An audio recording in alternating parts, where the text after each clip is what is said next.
여러분 잘 계셨어요? 제가 지난 주일에 책 한 권을 소개해 드렸지요. 혹시 읽으신 분 계십니까? 너무 성질이 급합니까? 이제 한 주밖에 되지 않았는데 맞습니다. 이제 한 주밖에 되지 않았는데 제가 너무 성질이 급한 것 같습니다.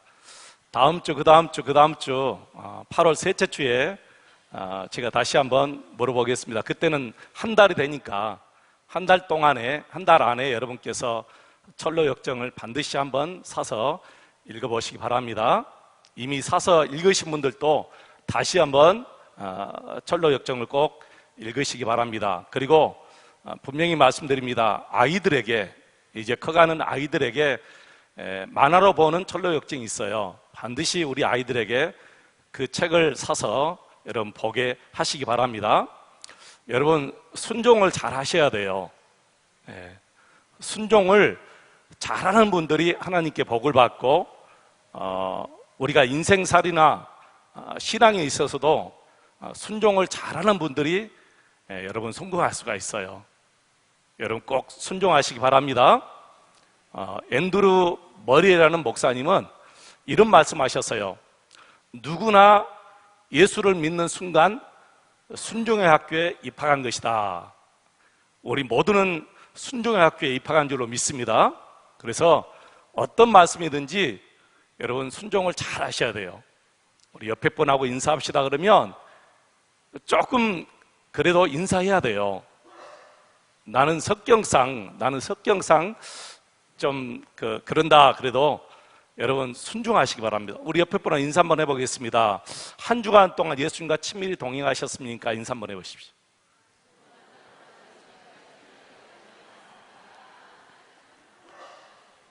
부담이 되더라도 목사님이 이렇게 인사하자 그러면 순종해야 돼요. 아이처럼 이렇게 순종해야 됩니다.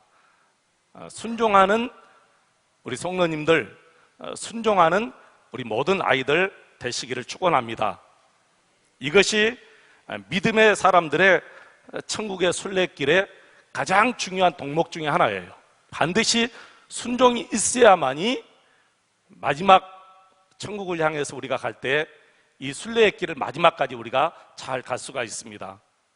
물론 순종하여 사는 길에도 어려운 일도 있고 시험도 있고, 여러분 그래도 우리가 순종하면 반드시 우리 하나님께서 그 모든 어려운 문제를 풀어주시고 그리고 저와 여러분에게 좋은 길을 열어주실 줄로 믿습니다.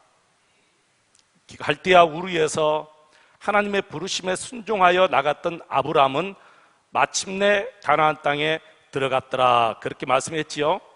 여러분 하나님의 말씀을 믿고 순종하며 따라가는 것이 여러분 믿음이에요. 다른 것이 믿음이 아니에요. 여러분 믿음의 정의는 하나님의 말씀을 그대로 믿고 순종하며 따라가는 것이 믿음이에요. 그래서 히브리서 11장 8절에 보면 믿음으로 아브라함은 부르심을 받았을 때 순종하여 그랬어요. 믿음으로 아브라함은 부르심을 받았을 때 순종하여, 여러분 아브라함이 순종하여 갔다 그랬습니다. 우리 모든 성도들, 우리 자녀들이 순종하는 성도들, 순종하는 자녀들 되시기를 주의 이름으로 축원을 드립니다. 여러분의 아이들이 어릴 때부터 부모님의 말씀에 잘 순종하여 자라날 수 있도록 훈련을 잘 하시기 바랍니다. 그러면 그 아이들의 앞길에 형통이 있어요. 그 아이들의 앞길에 놀라운 하나님의 역사가 있습니다. 반드시 순종하는 아이들로 가르쳐야 돼요. 아브라함이 순종하여 갔다 그랬습니다. 마지막 가나안에 도착했을 때 무슨 일이 있었습니까, 여러분? 이제 가나안에 들어온 아브라함에게 무슨 일이 있었는가? 오늘은 두 가지 말씀을 드리겠습니다. 첫째, 아브라함은 가나안에 들어가자마자 저 북쪽에서부터 시작해서 남쪽까지 계속해서 제단을 쌓고 내려왔습니다. 여러분 우리 다 같이 12장 7절로 8절 한번 읽어보실까요? 12장 7절 8절 우리 다 같이 한번 읽겠습니다. 여호와께서 아브라함에게 나타나 이르시되 내가 이 땅을 내 자손에게 주리라 하신지라. 자기에게 나타나신 여호와께 그가 그것에서 제단을 쌓고 거기서 베델 동쪽 산으로 옮겨 장막을 치니 서쪽은 베델이요 동쪽은 아이라. 그가 그것에서 여호와께 제단을 쌓고 여호와의 이름을 부르더니 9절 뭐라 했어요? 점점 남방으로 옮겨갔더라. 가나안에 도착한 아브라함에게 하나님께서 다시 한번 언약해 주십니다. 내가 이 땅을 너와 너희 후손에게 주겠다. 여러분, 이 약속은 아브라함이 갈대아 우르에서 받은 약속입니다. 근데 가나안 땅에 도착한 아브라함에게 다시 한번 이 약속을 주신 이유가 있어요. 왜 그러냐면 아브라함이 가나안 딱 도착해 보니까 오늘 본문 말씀에 뭐라 했어요? 6절에 보니까 아브라함이 그 땅을 지나 세겜 땅 모래 상수리나무에 이르니 그때 가나안 사람이 그 땅에 거주하였더라. 아브라함이 가나안 땅의 원주민을 보고 두려움이 있을 수 있기 때문에 우리 하나님께서 다시 한번 아브라함에게 약속을 해주신 거예요. 아브라함아, 두려워하지 말아라. 이 땅은 반드시 너와 너희 후손에게 내가 주겠다. 그 말씀을 들은 아브라함이 바로 그때부터 시작해서 저 북쪽부터 남쪽 이르기까지 그냥 북쪽에서 남쪽으로 바로 내려온 것이 아니라 저 북쪽에서 동쪽으로 서쪽으로 동쪽으로 서쪽으로 해서 쭉 남쪽까지 내려갔는데, 그러면서 그가 하는 일이 제단을 쌓았다 그래서요. 중요한 곳곳에서 하나님께 제단을 쌓은 거예요. 왜 제단을 쌓았지요? 그 의미가 무엇이죠? 나는 하나님의 말씀을 믿겠습니다. 반드시 이 땅은, 이 가나안 땅은 하나님의 약속대로 하나님의 땅이 될 것입니다. 하나님의 백성들의 땅이 될 것입니다. 그런 의미에서 저 북쪽에서부터 시작해서 동쪽으로 서쪽으로 쭉 내려오면서 하나님 앞에 제단을 쌓은 줄로 믿습니다. 여러분, 놀라운 일이지요.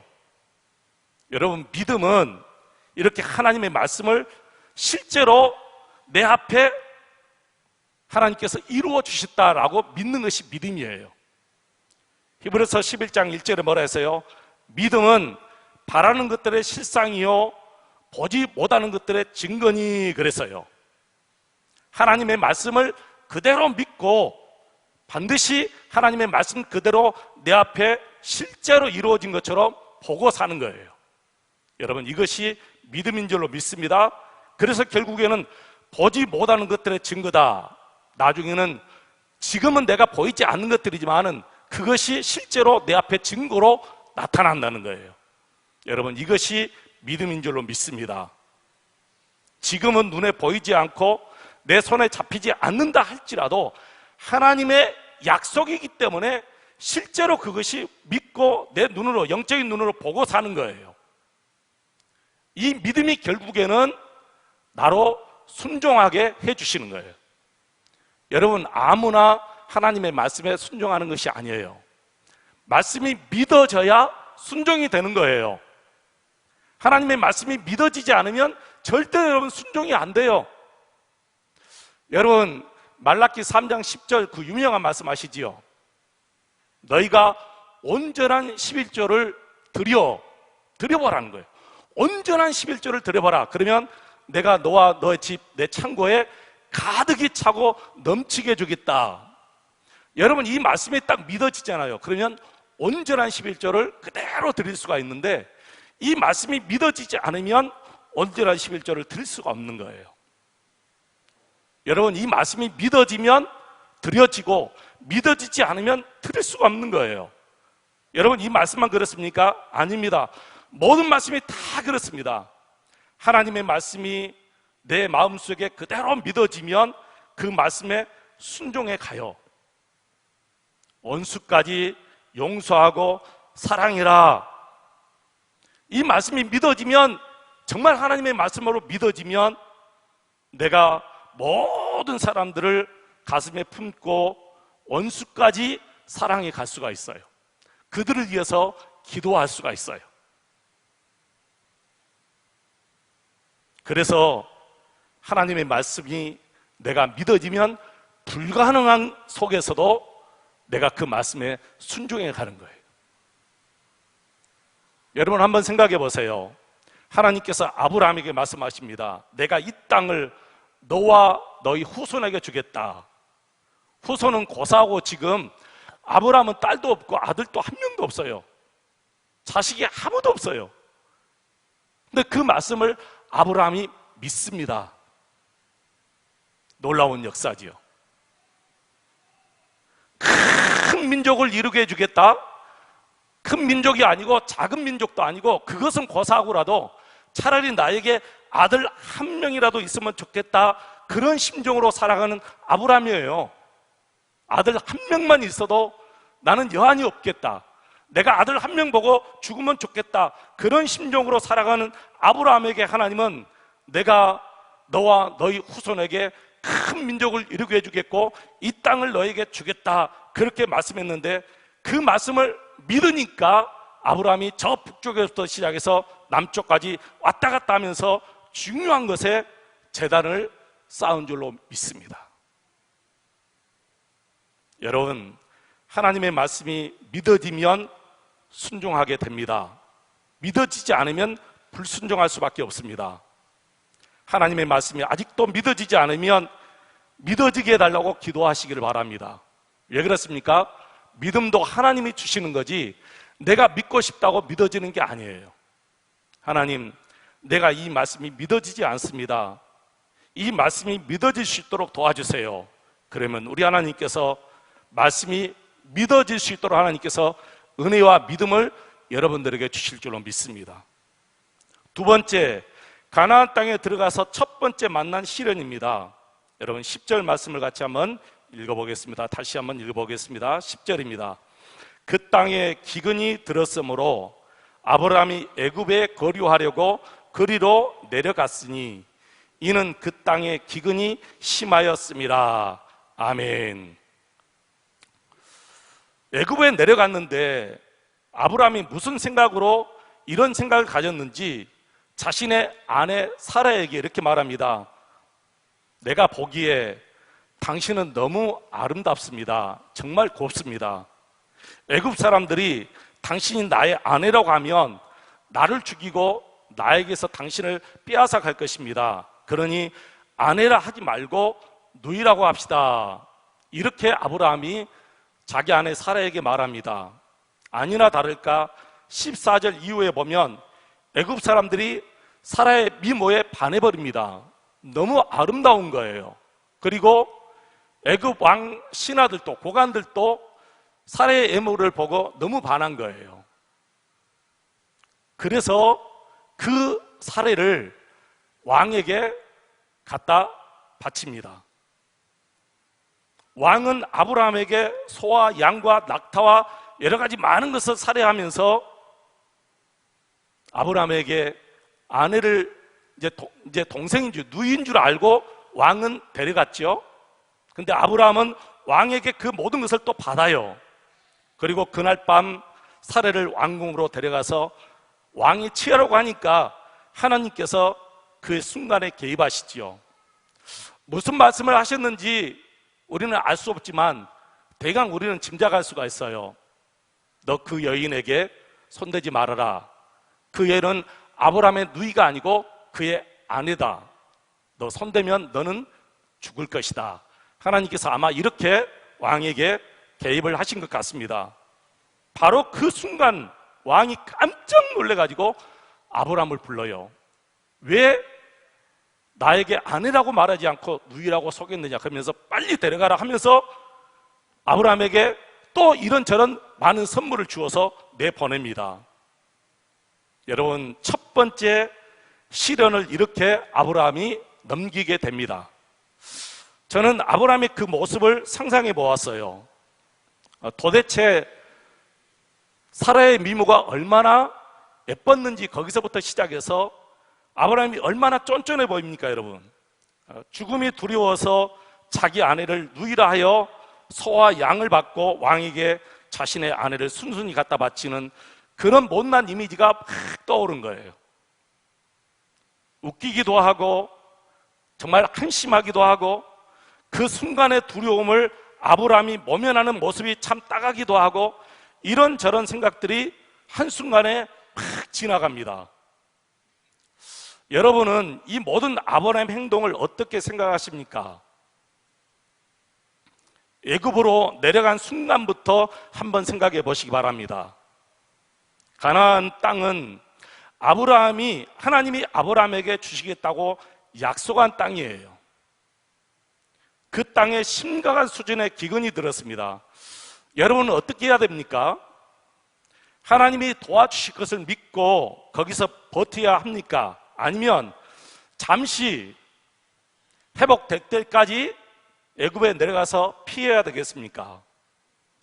저는 두 가지가 다 가능하다고 생각해요. 기근이 들 때에 애굽에 잠시 갈 수도 있습니다. 아니면 하나님께서 해결해 주실 때까지 떠나지 않고 버틸 수도 있습니다. 왜 그러냐면은 창세기 26장에 보면 이삭이 이제 아브라함이 죽고 그의 아들 이삭이 어른이 되었을 때 가나안 땅에 흉년이 한 번 더 와요. 이처럼 큰 흉년이 옵니다. 기근이 들어요. 그때 우리 하나님께서 이삭에게 이삭아 내려가지 말라, 애굽에 내려가지 말라 그렇게 말해 주었어요. 그래서 이삭이 내려가지 않았어요. 그런데 창세기 46장 이후에 보면 이삭이 죽고 그의 아들 야곱 시대에 또 한 번 기근이 듭니다. 이미 요셉은 야곱의 아들 요셉은 애굽의 총리로 가 있을 때 다시 한번 기근이 들 때 그때는 하나님께서 야곱에게 야곱아 애굽에 내려가기를 두려워하지 말고 애굽에 내려가라 그렇게 명령을 해요. 그러니까 아브라함도 마찬가지입니다. 애굽에 내려갈 수도 있고 내려가지 않을 수도 있어요. 문제는 하나님께 구하지 않았다는 거예요. 그 순간에 하나님께 구하면 반드시 하나님께서 내려가라, 내려가지 말라 그렇게 분명히 말씀해 주셨을 것입니다. 그런데 아브라함은 하나님께 구하지 않고 자기 생각을 때로 판단해서 내려간 것입니다. 결국에는 그 행동이 큰 이기를 불러온 것이지요. 이기를 만나자 아브라함의 약점이 고스란히 드러나고 말았습니다. 사실은 누구에게나 다 마찬가지예요. 이기 때의 약점이 드러납니다. 평안할 때는 약점이 드러나지 않습니다. 저도 그렇고 여러분도 그렇고 우리 모든 성도들 다 마찬가지예요. 그래서 진짜 믿음은 어려울 때 보라고 그랬습니다. 진짜 믿음은 이기 때 보라고 그랬어요.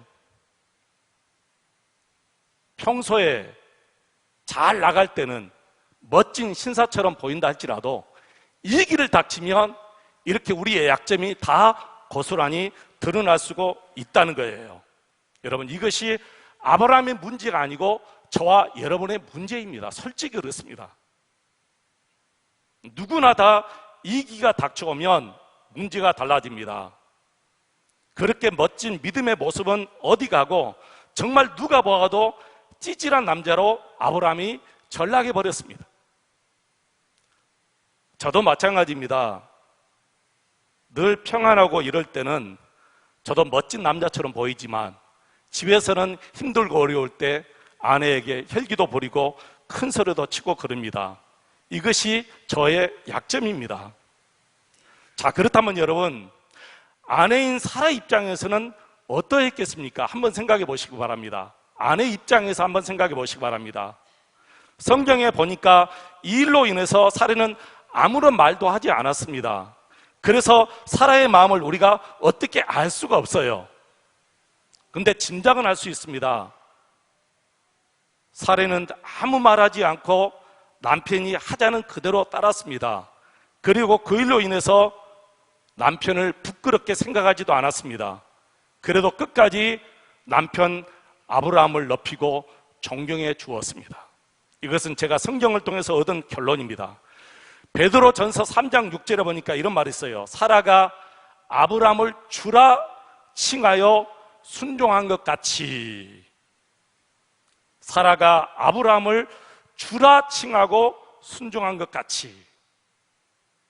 사라는 남편 아브라함을 주라 칭했습니다. 주라 칭했다는 것은 남편을 높이 세워 주었다는 거예요. 그리고 남편 말에 순종했다는 것입니다. 여러분, 남편을 주님처럼 높이시기를 바랍니다.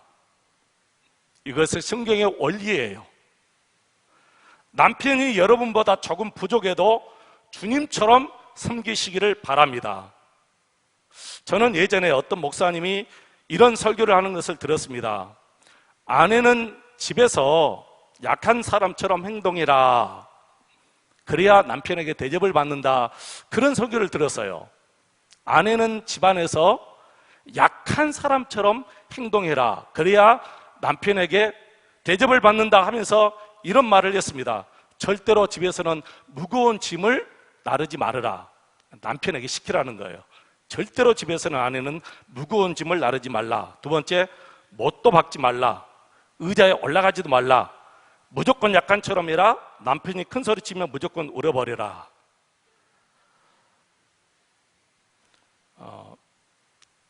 우리 나이가 드신 분들은 이미 이제 다 사셨으니까 갑자기 그렇게 하면 안 되잖아요. 우리 여자 청년들은 시집가서 꼭 그렇게 하시길 바랍니다. 이렇게 해야만이 잘 사는 것인지 저는 모르겠어요. 그러나 한 가지 분명한 것은 반드시 사례처럼 남편을 존중하고 남편을 모셔야 된다는 거예요. 사례처럼 남편을 높여주어야 된다는 거예요. 이것이 성경의 원리고 이것이 하나님께 축복받는 원리입니다. 우리 하나님은 못난 남편 아브라함을 통해서 계속해서 일어나가십니다.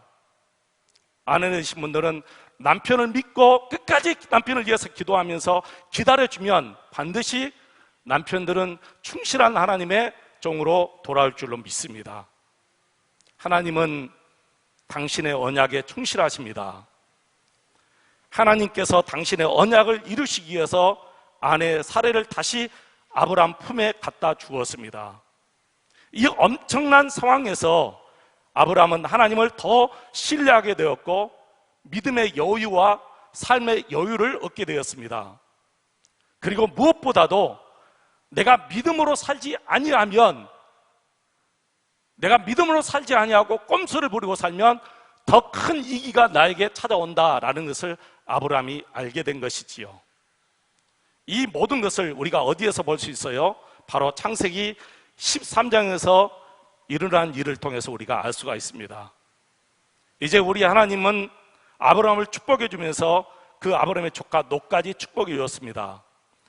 아브라함의 소유가 많고 조카 롯의 소유가 너무 많다 보니까 서로 땅을 더 많이 차지하려고 다툼이 일어납니다. 그 다툼을 보면서 아브라함이 조카 롯에게 하는 말을 한번 보겠습니다. 13장 7절로 9절 말씀 우리 같이 한번 읽어보겠습니다. 13장 7절로 9절까지 같이 읽습니다. 그러므로 아브라함의 가축의 목자와 롯의 가축의 목자가 서로 다투고 또 가나안 사람과 브리스 사람도 그 땅에 거주하였는지라. 아브라함이 롯에게 이르되 우리는 한 친족이라 나나 너나 내 목자나 내 목자나 서로 다투게 하지 말자. 내 앞에 온 땅이 있지 아니하냐. 나를 떠나가라. 내가 좌하면 나는 우하고 내가 우하면 나는 좌하리라. 아멘. 아브라함의 여유를 우리가 볼 수가 있어요. 아브라함의 믿음을 우리가 여기서 볼 수가 있습니다. 무슨 사건을 통해서 이런 여유와 이런 믿음이 생겼습니까? 바로 애굽에 내려갔을 때 아내의 그 사건 때문에 이런 엄청난 마음의 여유와 믿음의 여유를 가지게 된 거예요. 여러분, 그렇습니다. 믿음은 성장해 가야 돼요. 우리는 지금까지 많은 작은 문제부터 큰 문제까지 우리가 얼마나 많은 문제가 생겼습니까? 그때마다 우리 하나님께서 다 개입하셔서 여러분을 여기까지 인도해 주셨습니다. 그렇다면 우리의 믿음은 성장해 가야 돼요. 하나님을 확실히 믿고 하나님의 말씀을 확실히 믿고 순종하는 그런 믿음으로 우리가 성장해 가야 될 줄로 믿습니다. 만약에 아브라함이 이런 경험을 하지 않았다면 오늘날 이런 상황에서 자기 조카 롯에게 양보할 수 있겠습니까? 천만의 말씀입니다. 양보할 수 없습니다. 네가 우하면 내가 자하고 네가 자하면 나는 우하겠다. 이게 무슨 말씀입니까? 나는 어디로 가든지 하나님이 나와 함께 하신다는 것을 아브라함이 애굽에 내려갔을 때 체험한 거예요. 그래서 이 말이 나온 거예요. 아, 가나안 땅에만 하나님이 계신 것이 아니구나. 이 작은 일에만 하나님이 계신 것이 아니고 이런 엄청난 큰 사건 속에서도 하나님이 계시고 가나안 땅에도 하나님이 계셨구나. 그리고 나를 보호하시고 모든 작은 일에도 하나님이 개입하셔서 나를 여기까지 인도해 주시는구나. 이것을 체험하고 나니까 자기 조카 롯에게 이런 여유가 생긴 거예요. 네가 우하면 나는 자하고 네가 자하면 나는 우하겠다. 무슨 말씀이에요? 내가 어디로 가든지 거기에도 하나님이 계신다는 거예요. 하나님이 나를 어디 가든지 보호하시고 인도해 주신다는 거예요. 우리의 믿음이 이렇게 성장해야 돼요. 예수님의 친동생 야고보 사도가 야고보서 2장 10절째로 이렇게 말했습니다. 이와 같이 행함이 없는 믿음은 그 자체가 죽은 것이다. 사랑하는 성도 여러분, 우리의 믿음은 계속해서 성장해 가야 될 줄로 믿습니다. 아브라함이 실수하고 넘어졌을 때 그를 다시 일으켜 세우셨듯이 하나님은 우리가 넘어졌을 때 다시 일으켜 세워주십니다. 우리가 말로 실수하고 우리의 행위를 통해서 실수했다 할지라도 우리 하나님은 다시 우리의 마음과 우리의 믿음을 다시 회복시켜 주십니다. 하나님의 말씀으로 회복시켜 주셔요. 내 이웃을 통해서 회복시켜 주셔요. 내 가까운 친구를 통해서 다시 회복시켜 주십니다. 여러분이 체험하고 살지 않습니까? 저도 체험하고 삽니다. 많은 실수를 하고 삽니다. 그래도 하나님께서 그때그때마다 여러분들을 통해서 많은 분들을 통해서 나를 회복시켜 주셔서 다시 주님을 바라보게 하시고 찬송하게 하시고 말씀을 듣고 다시 충만한 은혜를 하나님이 주십니다. 이런 은혜가 한두 번이 아닙니다.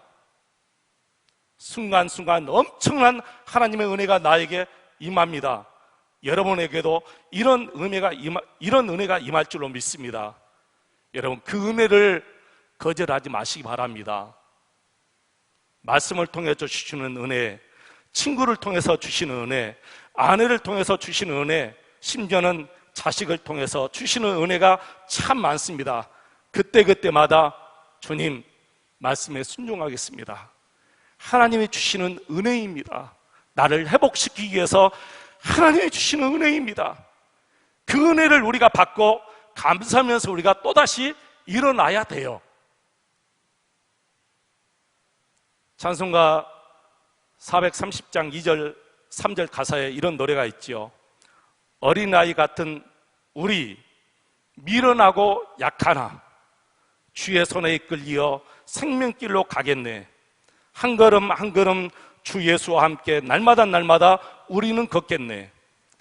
꽃이 피는 들판이나 험한 골짜기라도 주가 인도하시는 대로 주와 같이 걷겠네. 여러분, 그렇습니다. 정말 우리는 미련합니다. 아이처럼 미련해요. 생각도 아이처럼 단순하고 생각도 아이들처럼 좁고 조금만 뭐라면 삐져버리고 우리의 마음이 아이처럼 이렇게 미련하고 좁고 어렵습니다. 둔합니다. 말 실수를 얼마나 잘하고 사는지 모릅니다. 우리의 행동도 얼마나 실수가 많은지 모릅니다. 그러나 여러분, 그때도 여전히 주님은 저와 여러분을 보고 계십니다. 그리고 은혜를 베풀어 주십니다. 일어날 수 있도록 축복해 주십니다. 정말 우리는 아이입니다.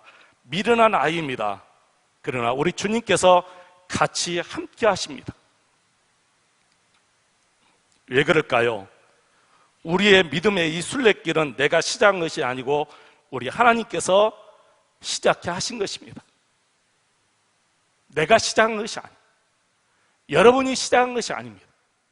우리 하나님께서 내 손을 붙잡아라.